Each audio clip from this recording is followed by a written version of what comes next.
Seja muito bem-vindo ao episódio de estreia do Papo do Empresário. Hoje começamos esta nova jornada com um homem cuja história não se conta em poucas linhas. Conquista-se, vive-se, aprende-se. Um líder que se tornou uma referência na formação profissional, na capacitação e desenvolvimento de jovens, marcou audiências e abriu caminhos para uma nova geração. Ele é Ernesto Manuel, empresário, mentor e CEO do grupo Olho Singelo, um nome que tem ganho destaque no ecossistema empresarial angolano. Ernesto, muito obrigado por aceitar o nosso convite. Eu é que agradeço, Genésio, muito obrigado mesmo por ter de facto me estendido este convite e estar aqui hoje na sua sala de podcast. Muito bom. Então, Ernesto, vamos lá ao que nos interessa. Conta lá um bocadinho da sua trajetória até chegar aos dias de hoje. É uma história longa, né? Na verdade, sou Ernesto Domingos Manuel, nome completo. Sou como já fez aqui a apresentação, empresário hoje. Também sou casado, sou pai, né? Tenho 7 filhos. Boa. Amo-os todos, mas todos mesmo. Bem, na verdade, hoje eu sou empresário e, conforme fez a referência, que tem estado a dar aqui essas cartas a nível do mercado angolano, mas, entretanto, isso foi um caminho feito, né?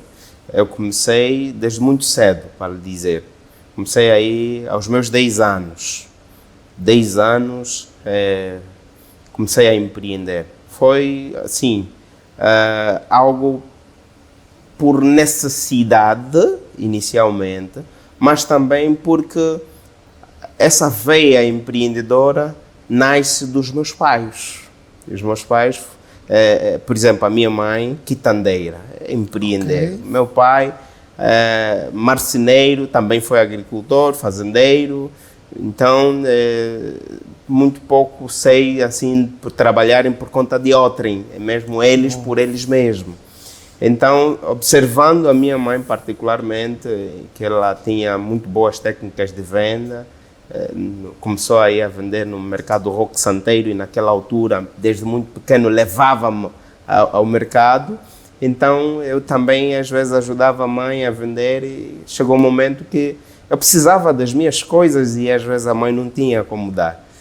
Então, foi aí que senti a necessidade de talvez começar a empreender. Então, montei uma mesinha assim, pequena, em frente à casa dos meus pais, e lá comecei o meu primeiro negócio, pequeno negócio. Vendia bens não perecíveis, assim, produtos, a bem dizer, brinquedos, balões, os carrinhos, né? Boneca, principalmente naquele período da quadra festiva. E então, nessa altura, que idade tinha? 10 anos. 10 anos mesmo. Começou desde cedo. Muito cedo, muito cedo. A necessidade gritou, falou mais alto que a moral, por assim dizer, porque tudo bem que eu era criança, mas tinha necessidade de o fazer. E felizmente, eu digo felizmente porque cresci como muito responsável desde muito cedo. Então, os meus pais nunca proibiram de empreender. Ok. Antes, pelo contrário, sempre passaram valores e esses valores eu carrego-os até hoje, como trabalhar e não roubar, seja honesto, estude, nunca deixe de estudar, amanhã você vai ser alguém. Minha mãe usava frases como caminhar bem, viver não custa, é só saber andar. Então pegava essas deixas ou esses adágios e eu carregava comigo. Fui estudando, porém empreendendo. Okay. E naquela altura era da forma informal. Comprava as coisas no mercado Roque Santeiro e vendia aí na porta da casa dos meus pais. Mas à medida que fui crescendo, fui conhecendo outras paragens, outras pessoas, que na verdade não devia continuar na informalidade, depois passei para a formalidade. E felizmente o negócio cresceu e hoje estamos aqui como sempre a empreender e a impactar a vida de pessoas. E em que momento começou a perceber de facto que o empreendedorismo era o seu motor de desenvolvimento? Bem, desde que comecei cedo, aquilo despertou em mim, de facto, que era a forma mais assertiva para conhecer a independência financeira, porque eu já não precisava depender dos meus pais. Caminhava com os próprios pés e conseguia me virar para comprar desde o caderno, a mochila, um par de sapato, a roupa, e aí se vai, né? Deixa-lhe dizer, Genésio, que, na verdade, eu, desde muito cedo, sempre pensei em começar a crescer no mundo do empreendedorismo. Foi por isso que, quando notei que às manhãs eu ia para a escola, de tarde ficava ali na bancada, eu sentia que perdia um grupo de cliente no período da manhã.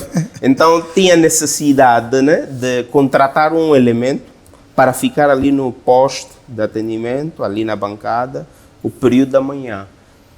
Foi assim que, quando, a certa altura, recebemos um sobrinho em casa, esse sobrinho acabou sendo o meu primeiro funcionário. Colaborador. E ele ficava ali no período da manhã e eu, no período da tarde, ficava na bancada, ele no período da manhã ficava ali na bancada. Portanto, tínhamos ali o período todo, né, a bancada disponível para fazer atendimento de quase todos os nossos clientes. Quer dizer, enquanto ias para a escola, tínhamos ali alguém para gerir o negócio enquanto estivesses ausente. Exatamente, exatamente. E eu chamo isso de a técnica de multiplicar horas, né? Boa. Então, quando você não pode estar ali, porque todos nós temos 24 horas ao dia, mas se eu quero ser muito mais produtivo, eu talvez deva contratar pessoas e, quando essas pessoas trabalharem para mim, vai somar horas para a minha produtividade. Então, contratei este sobrinho, começamos ali e começamos, de facto, a crescer. Tanto é assim que, quando comecei a sentir a necessidade de aumentar mais ainda, nós depois criamos uma segunda fonte de renda. Boa. Pronto, então o que é que eu fazia? No período noturno, que sentia que tinha disponibilidade, e parece que era uma boa oportunidade para fazer mais alguma coisa e ganhar dinheiro, então nós vendíamos pão. Vendíamos pães ali na Avenida de Olinda Rodrigues, a famosa estrada de Catete, em frente ali à Escola Che Guevara. Nós ficávamos ali no período noturno, as pessoas, quando saíssem do serviço, às vezes havia muito poucas padarias na altura, tinha Cachicane, a Leão, fazendo aqui publicidade. Acredito que a essa altura já não existem até. Então nós comprávamos lá grandes quantidades e vendíamos a retalhos aí nos carros. E quando diz nós, se refere ao seu primeiro colaborador? Exatamente, exatamente. Então, partilhávamos, né? Eu dava-lhe ali fruto dos rendimentos que tinha, os lucros, dava-lhe ali um salário. E, quer dizer, na verdade nem era um salário, era uma remuneração em função do rendimento que tinha. Nem tinha noção de que tinha que fazer um salário mensal, às vezes dava em função também de alguma necessidade que ele tivesse, assim, de repente quer comprar algum caderno, alguma roupa, etc.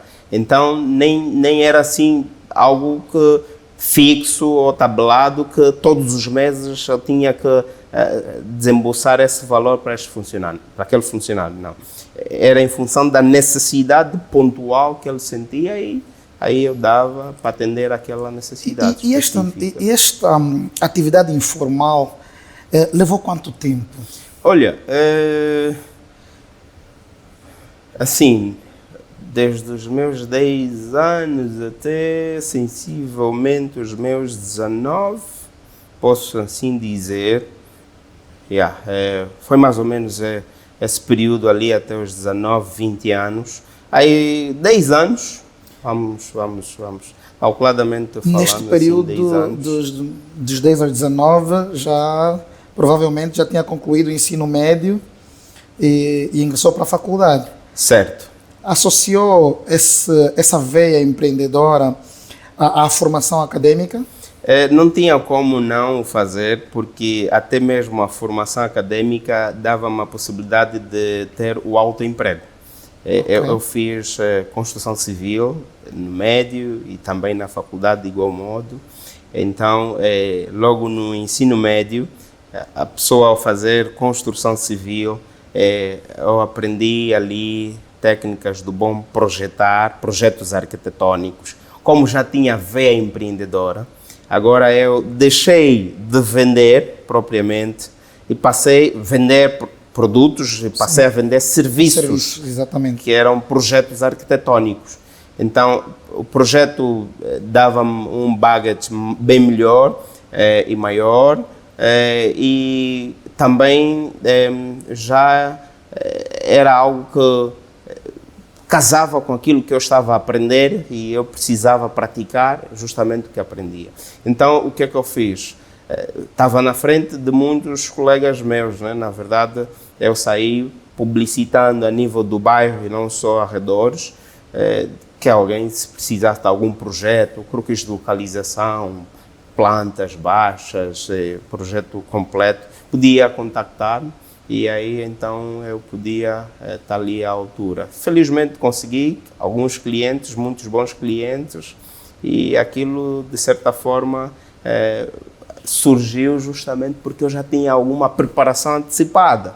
Porque muitos colegas meus que também dominavam aqui a arte de projetar, não obstante isso, não faziam projetos. E eu comecei desde muito cedo já a faturar ainda durante o período que eu estava a fazer o ensino médio. Boa.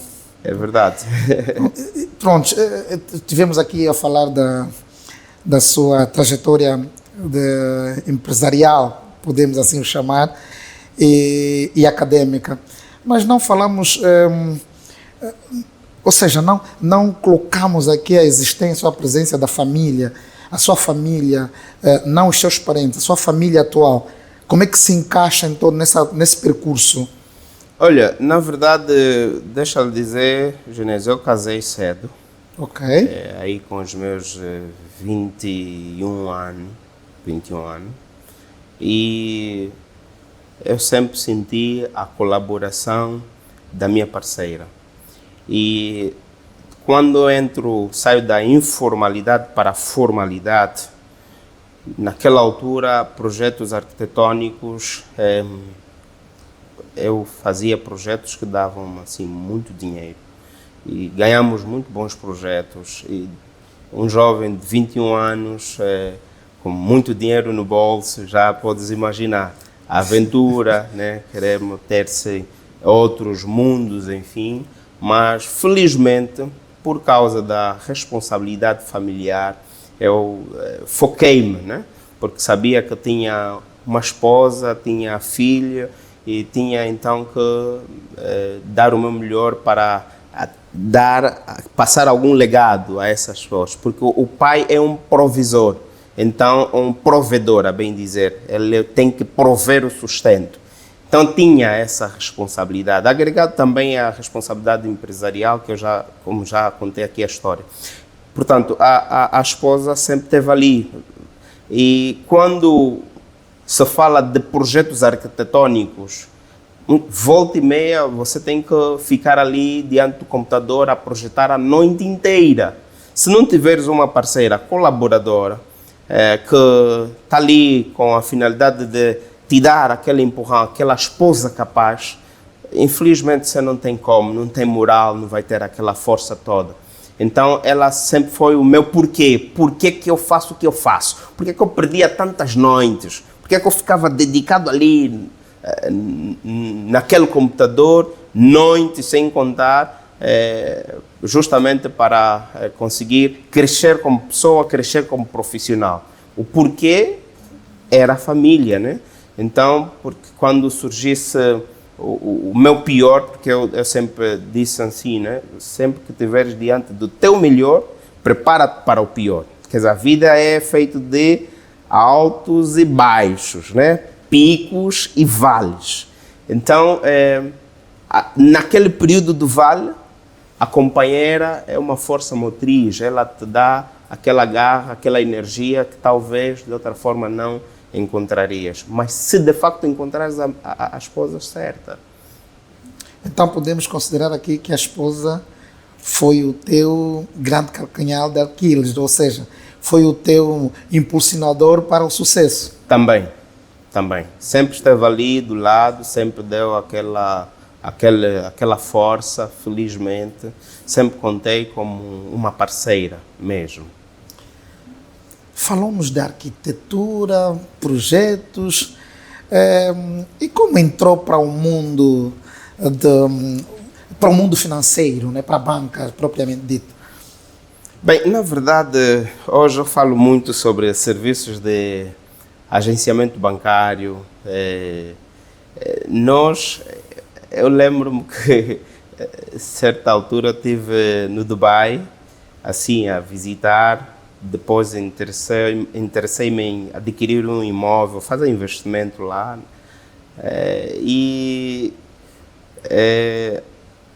A pessoa que esteve a conduzir-nos, estávamos aí naquela tour, e ele disse-me assim, bom, se o senhor é angolano, já tenho certeza que provavelmente deve ser empresário. E se for empresário, tu não dependes só de uma única fonte de renda. Okay. Porque tenho noção de que empresários angolanos que eu já recebi aqui, normalmente estão sempre arrolados ali a uma série de negócios. Então, quando eu abri o Olho Singelo, no caso, o foco inicial foi fazer projetos arquitetônicos. Entretanto, sempre pensei em nunca depender só de projetos arquitetônicos. Então, pensamos na construção civil, depois designers gráficos, e aí começamos a descentralizar as fontes de renda. Portanto, a dada altura, dos gestores meus da banca, de uma das contas que eu tenho no banco, veio, né, por conta daquilo que é justamente o produto, okay, o produto que o banco estava ali a lançar, que era o agente bancário, na altura correspondente bancário. Ele veio ter, porque conhecia bem, dominava os vários negócios que o grupo tinha, e provocou-me, né? Sr. Ernesto, lançaram-nos um desafio para procurarmos empresários que tenham potencial para começarem aqui a implementar o serviço de agenciamento bancário. Deixa-lhe dizer que eu não me interessei muito, assim, quando ele trouxe, achei que não era um negócio muito atrativo. Desculpa, mas eu estou habituado a milhões para falar de um agente bancário, correspondente bancário, mas o que é isso? Como é que funciona? Como é que eu ganha-ganha? E declinei o convite. Passando 5 anos, depois trocaram de gestor, um outro gestor, passando 5 anos, recebi um e-mail, assim, a convidarem mais uma vez. Sr. Ernesto, o senhor tem vários empreendimentos, já pensou na possibilidade de investir também no serviço de agenciamento bancário? Eu olhei para aquilo, olha, nós temos um centro comercial, no centro comercial, um dos espaços estava o BNI, a fazer a gestão ali, como inquilinos nosso, e o BNI, em sede daquela que era a reestruturação da própria estrutura do BNI, achou que deveriam encerrar alguns balcões. E infelizmente ou felizmente digo assim, que um dos balcões que foi encerrado foi do nosso edifício comercial. Então, quando recebi esse e-mail, aquilo despertou-me a atenção. Bom, talvez não devia deixar aquele espaço vazio, e eu mesmo vou fazer a exploração do espaço e colocando lá um correspondente bancário. Como já tinha um banco ali, eventualmente vai ser mais fácil atrair pessoas para lá porque já sabem que aí existia um banco. Portanto, só apenas vai mudar de nome, mas são serviços bancários, prontos. Então foi aí que eu abracei a ideia aqui e corri atrás. Felizmente o banco deu-nos a credencial, tornámos-nos parceiros do banco, mas quando entrei, assim, eu digo que também entrei às cegas e precisava perceber melhor o que é isso de esse negócio de agenciamento bancário, etc. E pronto, eu fui entendendo melhor e fruto daquilo que eu, o background que já carrego do empreendedorismo, enfim, implementei uma série de técnicas a nível de próprios serviços de agenciamento bancário e maximizamos o crescimento do próprio agente bancário. Então é daí que também surgiu a formação para jovens, não é? Ou capacitação dos jovens para entrarem no mesmo segmento. Então, como é que surge esta ideia de capacitarmos jovens com relação a aqui também seguirem aqui o exemplo do agente bancário Olho Singelo? Na verdade, a ideia surge fruto de um evento que nós participamos, organizado pelo Banco BAE, que é o pioneiro no serviço de agenciamento bancário. Então, naquele evento, nós fomos eleitos ou condecorados como melhor agente bancário a nível nacional.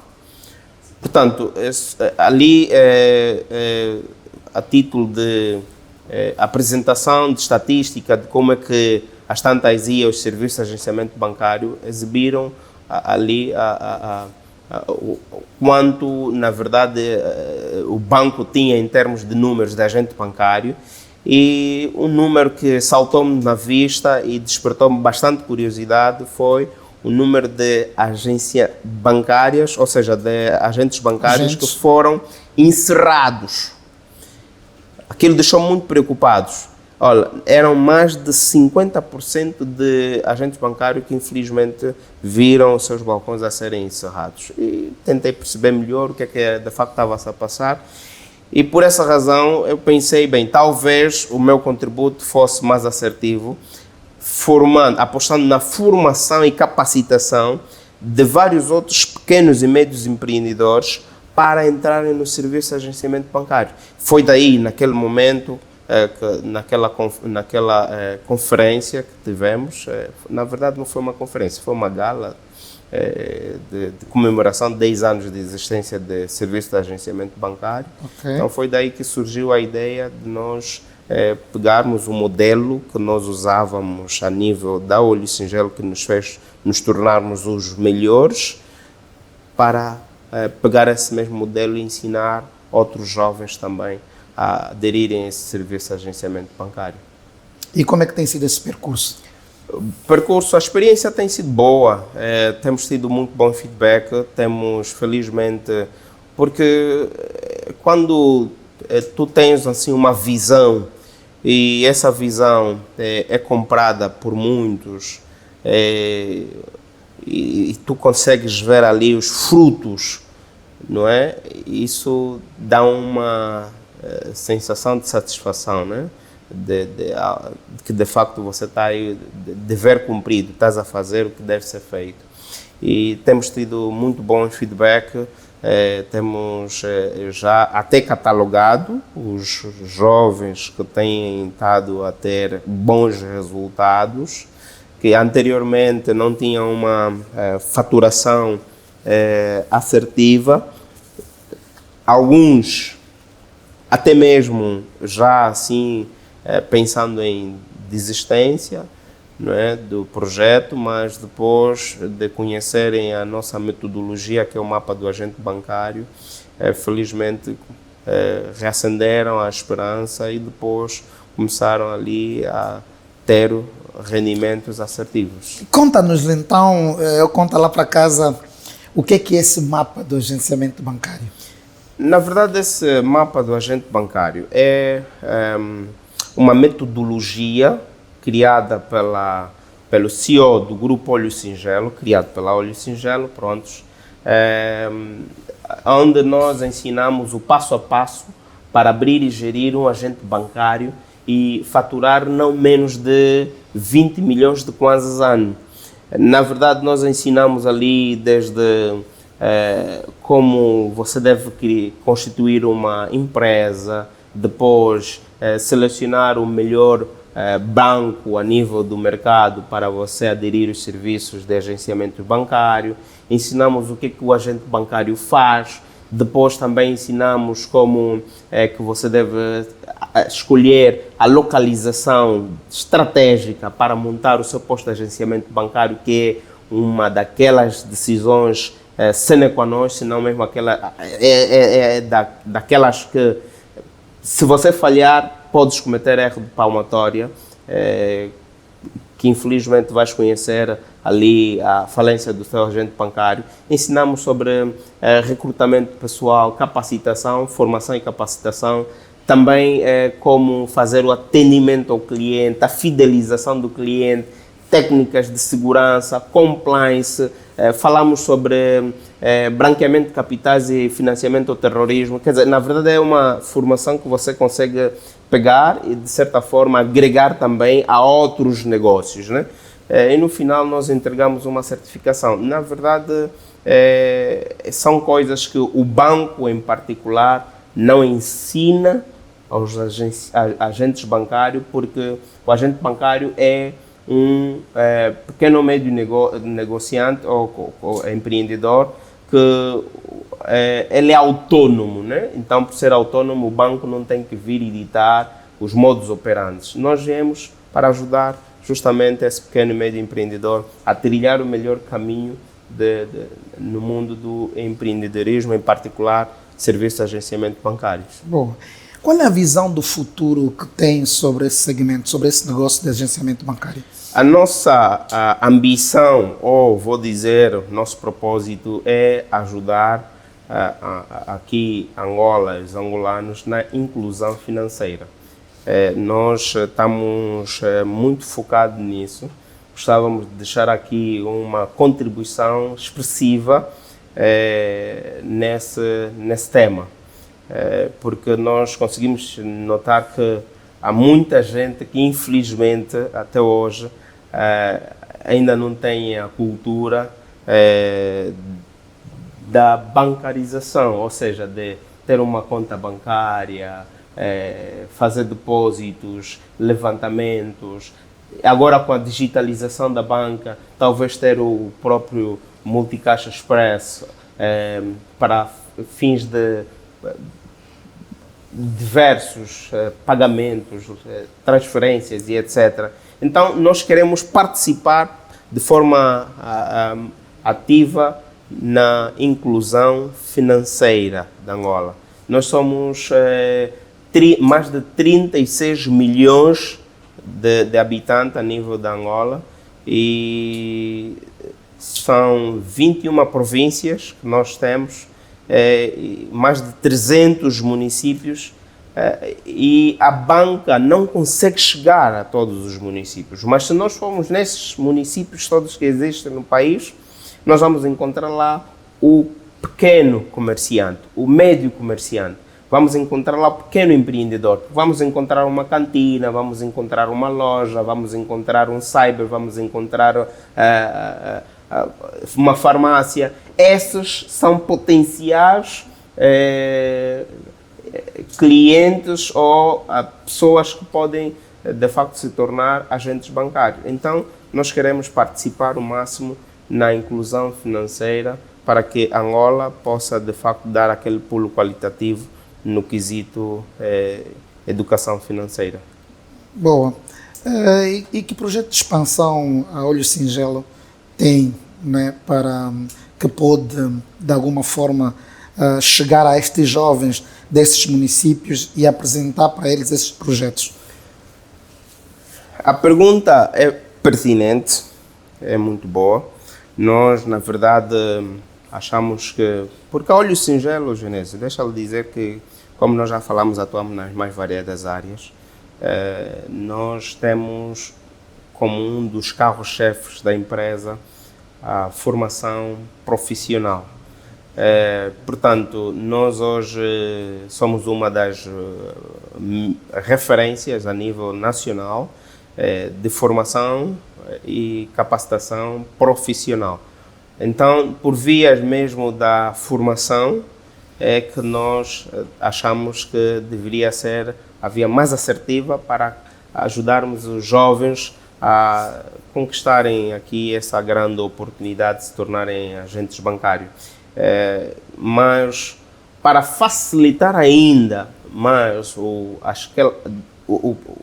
a população, vamos assim dizer, empreendedora, do modo geral, de Cabinda, Cunene de Mar ao Leste, nós achamos que a forma mais assertiva é apostar na formação online, porque ela tem a facilidade de escalabilidade. Eu consigo pegar as pessoas do modo geral, não importa onde quer que esteja, desde que tenha sinal de internet, consegue acessar a formação. Então, a formação é 100% online. Nós criamos um canal no YouTube onde divulgamos bastante sobre esta formação e não só, falamos sobre vários conteúdos, mas a formação do mapa de agente bancário tem sido bastante divulgada ali, desde o YouTube, Facebook, Instagram.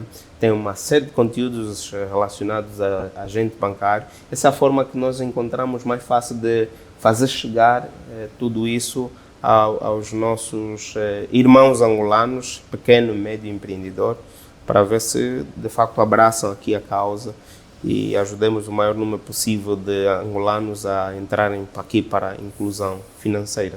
Só para os nossos seguidores saberem, consegue dimensionar o sucesso deste projeto? Olha, vou lhe dizer o seguinte, só para teres uma ideia, no ano de 2024, vou isolar só um banco, o Banco BAE. A nível de todos os agentes bancários do Banco BAE, circulou mais de 250 mil milhões de kwanzas, só a nível dos agentes bancários. Este dinheiro estaria fora do circuito financeiro, eventualmente, se não tivesse os agentes bancários. Hoje, o agente bancário já é o braço forte que mais contas a nível nacional de muitos dos bancos que têm serviços de agentes bancários que abrem contas bancárias, ok? Porque o agente bancário foi desenhado para atender mesmo as zonas mais recônditas. Então, de modo que quem vai a um agente bancário, por exemplo, só para ter uma noção, quem vai ao Standard Bank para abrir uma conta só precisa de 1000 kwanzas. Se fores ao agente bancário do Banco BAE, só precisa de 5.000 kwanzas. Com 5.000 kwanzas tu abres conta. Mas se fores a um balcão próprio, vais precisar de 40.000 kwanzas. Então as pessoas têm por eleição irem ao agente bancário em detrimento de um balcão próprio. Logo, a dimensão do impacto que o agente bancário hoje tem a nível nacional é muito grande. Okay? Então nós queremos mesmo aqui... e o lado interessante é que você pode ter o agente bancário como a segunda fonte de renda, não precisa ser a primeira. Quer dizer, se você já tem uma farmácia, dentro da própria farmácia pode ter lá acoplado o agente bancário. Se tem uma lojinha de igual modo, não precisas criar 12 espaços físicos para fazê-lo. Então é uma grande oportunidade, não é? Ok. E falando para os nossos jovens que estão a nos ouvir, já assim, a título de resumo, quais são os pontos em que os nossos jovens deviam se concentrar para atingir de facto o sucesso que teve ou que tem até agora? Bom, na verdade, eu costumo dizer que empreendedor é um solucionador de problemas. Ele resolve problemas pontuais, necessidades que um grupo de pessoas tem. Tá? na sua região, fique atento, seja um bom observador, veja qual é a real necessidade que há no bairro, ok? E seja o solucionador daquele problema, daquela necessidade. Quando você faz isso, você pode depois cobrar pelo que fazes. E quando tu cobras, logo você vai começar a empreender. Empreender é isso, é resolver problemas. Eu dou formação profissional, resolvo o problema de muitas pessoas que querem adquirir conhecimento. Faço construção de obras, tanto públicas como não. Então, construção civil de um modo geral. Logo, resolve o problema de uma necessidade pontual. Também temos um edifício onde sentimos a necessidade que muitos não têm capacidade de construção com meios próprios, mas talvez podem arrendar o espaço e sai-lhes mais barato. Logo, ali nós temos um edifício que fizemos a gestão imobiliária. Portanto, você tem que resolver problemas. Quando tu notas que há uma necessidade pontual e fazes isso, meu amigo, você está a empreender. É a dica que eu deixo, porque o único lugar em que sucesso aparece primeiro que trabalho é no dicionário. Fora isso, você tem que suar mesmo a camisola. Tens que correr atrás. É verdade. E foi assim, eu sempre tive aqui uma frase, Genésio, porque eu sou um grande devorador de livros. Ok. E também gosto muito de assistir documentários, aprendo muito com isso. E gosto de modelar pessoas que já estão muito mais para frente do que eu. Então, eu uso uma frase que, na verdade, não é de minha autoria. Peguei isso do National Geographic. O meu maior desafio é superar o meu último grande desafio. Então, estou sempre me autodesafiar. Por exemplo, eu agora corro em maratonas e corro até ontem, para não dizer até hoje, a maratona que sempre corri foi 10 km máximo. Mas amanhã tem uma maratona de 21 km e eu quero me autodesafiar correndo essa maratona. Então, o meu maior desafio é superar o meu último grande desafio. Para mim, 10 km já não me desafia. Então, quero um outro desafio. E cada vez que eu faço isso, aquilo, de facto, me dá uma energia que é possível, que nada é impossível para mim. Então, eu tiro o impossível do meu dicionário. E é isso que nós devemos fazer para conhecer o sucesso. Boa. Ficou aqui todas as dicas para aquelas pessoas que têm a veia empreendedora. Sigam aqui o caminho e os conselhos do mestre. Então ficam aqui mais uma vez os cumprimentos de despedida, né, de Genésio Correia e o meu convidado Ernesto Manuel, ele que é o CEO do grupo Olhos Singelos, e vimos-nos então no próximo episódio do Papo de Empresário.